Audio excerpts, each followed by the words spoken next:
Oh, they're dangerous. Wow. Yes. And you know, but the caller brings up several really good points that I think that we've been touching on, is that the importance of transparency for the integrity of our government. Right. No matter, you know, whether or not you're a Republican or a Democrat or Green Party or Libertarian or whatever you might be, if your government is closed down, how can you participate? How will you ever have the knowledge you need to be able to have open and frank discussions with your fellow citizens or your politicians? Actually, I think that's the part that they're afraid of, is that they don't want to have open and frank discussion because it might rock the boat. Well, that's interesting, because I was relating to you that I had been to the Community Development Committee meeting, and Sean Barch wanted this money for the streetscape. Yeah. And people on the committee were asking questions, and I waited. I had a couple of questions, and I asked if everybody on the Highland Business Association was backing this proposal. Oh, yes. And I said, are all businesses members of the Highland Business Association? I have another meeting. I have to go. You know, really. And she left the room. The meeting evidently then was over, because the chair decided that since Ms. Barch was gone, that was the end of the meeting. And I was talking with somebody in the hall. She came back down the hall to assure me that, yes, all businesses in Highland are very much in favor of this, Georgia. Right. But I was not even allowed to basically ask any questions. Wow. Well, you know, another thing too, you know, we were talking about how the district councils were, you know, the idea of them was by resolution of the city council, that the city council appropriates money to go to the district councils, that if the money isn't used, they pull it back, and then they bring it back to St. Paul. So it isn't just that, well, they have donated it to a nonprofit as a gift or as a donation. They actually have strings attached to it that says, if you don't use it in this given year for these particular purposes, we will grab it back, claw it back, and we will use it some other way. And so they retain actually some of their governmental authority over that money, because they have that ability. Yes, they do. But not only do they do all this by resolution and vote, but you brought here this evening, which I find just even more so a basis to substantiate the fact that you think that really these meetings are subject to the open meeting law. I do think so. Is that the city of St. Paul actually enters into a contract with the Highland District Council. Yes. And certainly this addresses the issue of the amount of money that is for the Neighborhood Crime Prevention Program.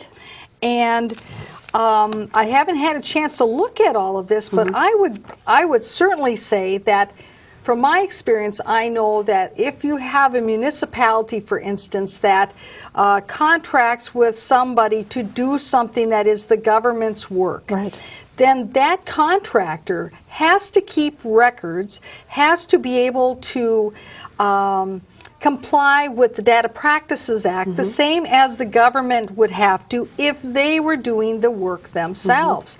So the fact that you've got a contract here between the city of St. Paul and the nonprofit organization that directs them, that says, here's money, and this is what we want you to do with it, that pretty much sounds to me like they've put themselves in the place of any other kind of contractor that is getting money, that's taxpayer money, and I would think that they are subject to the open meeting law, to the Data Practices Act, and see, those are all part of this Chapter 13, and there are two different parts of it, but the part that you're interested in at this meeting, of course, was the open meeting law, because are they making decisions that have an impact on recommendations they're going to make to the St. Paul Council? I mean, it sounds like it to me. Last night, evidently, St. Paul wants to rezone itself. Oh. And there was a meeting last night at the Hillcrest Rec Center in Highland. This was the first step. The city asked the Highland District Council, I find this stuff fascinating, to hold the meeting to inform the citizens that they want to rezone and TN to different from what it is now, height, building height, and how close it can be to the sidewalk. Highland District Council, please hold a meeting, gather input from citizens, tell them that if they're not there that they can, and then this will go to the Planning Commission of St. Paul. Right. Now, did they post that meeting? The District Council in the Villager, you know, I actually didn't look on their website actually for that, but it said in the Villager that this meeting was going to take place. Okay, so it was published in the legal notice section of the paper. Right. And again, you know, they're holding a meeting that typically perhaps a city council would hold if they were just a small little city of, you know, 10,000. They wouldn't need to have a district council if they were just a small town. The Highland District Council population is, I think it's 20,000. So we are like a small town. Yeah, that's right. Yeah, we are. Right. So your district is about 20,000 people. Yep. That's a nice sized district. Yes, it is. Maplewood's got a population of about 37,000. Oh my gosh. So you know, you're about a little over half of what Maplewood is. That's so interesting. that I think that gives people a really good perspective. That means that you're probably bigger than North St. Paul. Ooh. Now, think about that. Wow. Yeah, your little town is bigger than North St. Paul. I need a Highland town, yeah. That's right, exactly. Now, for callers out there, we encourage you to call in with any questions or comments you may have for us, because we've only got about 25 minutes left here. And one of the things, look at that. All we have to do is ask for a phone call, and we get one. Amazing. That's why this is such a fun show, because, you know, we have a lot of interaction here. Caller, thank you for calling in. Questions or comments for us this evening? Let's get the sound out here so we can hear you. Oh, I got to get the sound here.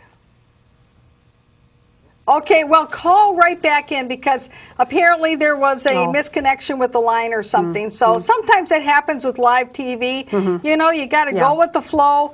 You know, we just kind of wing it here with the technology. It's, you know, we do the best we can. Maplewood. That's right. Yes. So anyway, so now, okay, so there was this meeting then, okay, and this was, and then I think we have some more film footage from this too, right? Well, after the executive committee meeting, Mr. Puffer sent an email to board members. Okay. And it is pretty much a, what is the term in legal, where these are the charges brought against you? I mean, it was all about what Bill Polis and I had done. Oh. And the police were called to the meeting, and 4 officers told me I should leave the room. Okay.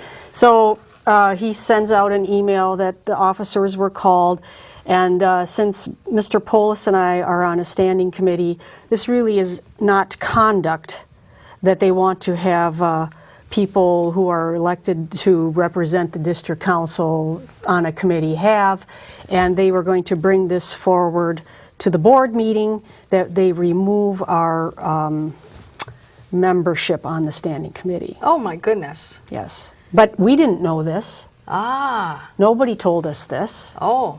So I went to the board meeting, and as they were approving the agenda, Mr. Puffer said, I'm going to add under new business, the termination of Georgia Deeds. Standing committee membership or something, yeah. But the funny thing was, so then they had public comment, and I had gotten wind that this was going to happen. So I said, you know, it says on your website it's open. It says that they're all open. You know, either they're open or they're not open. So why don't you decide whether they're open or not before you call the police? And is this really proper? And Mr. Polis wasn't at the meeting. He had no idea this was going to... Right, so he's not even getting proper notice that he might potentially be removed from somewhere. You know, I think that's actually one of the due process requirements, perhaps even, you know, because you did tell me what some of the statutes under which the neighborhood community is organized under. Yes, I did look that up last night, actually. It talks about expulsion of members. They didn't really expel us as members.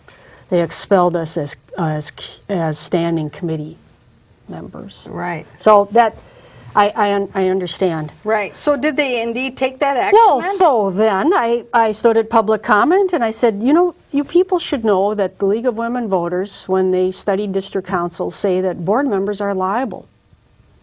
If there's legal action taken against a district council, you should know this. Well, Mr. Puffer gets to the point where we're going to discuss this and says, since legal action has been threatened, I will call for a vote for a closed meeting.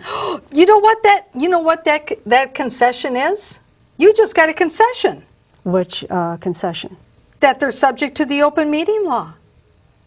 Because that's one of the exceptions to the open meeting law, is to close a meeting to talk about Legal matters? threatened legal Well, action. I thought the open meeting law said you have to have legal action against you, not just perhaps having legal Oh, no, action. but that's one of the loopholes a lot of municipalities use. They do? They do. They just say that it's pending or threatening or Well, that's what he or said. Potential. That's what he said. Any of those kind of ambiguous kind of words. It's a great way to close a meeting. They voted to close Yeah. the meeting. So I can't even hear the charges. I can't even hear myself talked about. I can't even hear the charges and stand up for myself. Right.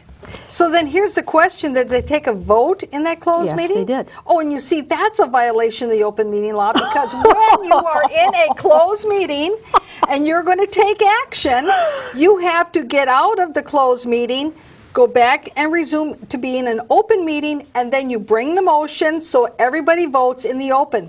You cannot They have never closed, opened the meeting. You cannot have closed They votes. adjourned. They you adjourned. cannot have votes in a closed meeting. That's a violation of the Well, open meeting that's law. what they did. Now, there are, of course, there's documentation of certain council members in Maplewood that have violated that particular law. But we'll save that Wow. for a different show.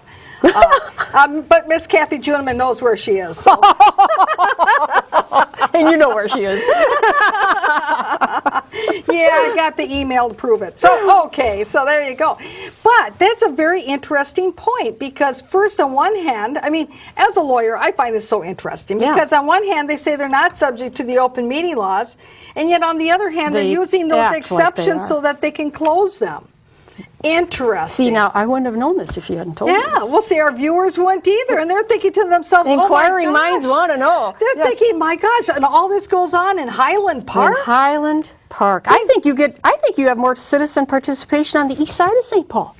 Maybe so. I've been told their district council meetings, they want you to come and sit at the table. They want to talk to you. In Highland, it's no dissent allowed. Yeah, Excuse they're me. getting long Yeah. in the tooth. Whatever that means. I still would like to know what she meant by saying Highland is getting long It in looks the tooth. looks a little not so. I don't know. That sounds I thought really that was bad. I know. And that was the lady who's the head of Sean the business Barch. head of the business association saying that. Sean Barch. Oh my goodness. Yep. Yep. Wow. Maybe You- it's time for another The election. cheerleading section is closed, right? Oh my gosh! Oh my gosh! So okay, so now what are some of the? Now you were talking about some of the developments that you see in the future in Highland Park. Obviously, this zoning issue sounds like that might be a Right. big issue for citizens who, especially those who later on watch this in St. Paul, and that they're thinking about that zoning Right. issue as well. Now, it isn't just Highland Park, though, that No. they're looking to do new zoning, and The whole it's throughout city. the whole city. Yes. And this is different from their comprehensive plan that was just enacted, or are they following up on some follow-up work from that comprehensive plan? The comprehensive plan is more about housing, businesses, what kind of businesses. They won't allow a theater to be built in Highland in their district plan. Wow. Yeah. These documents are they want a So certain no wonder you guys don't have anything to do for entertainment. to sit on those streets that are falling apart, I guess. Oh, they wanted to get rid of the bus stop benches too.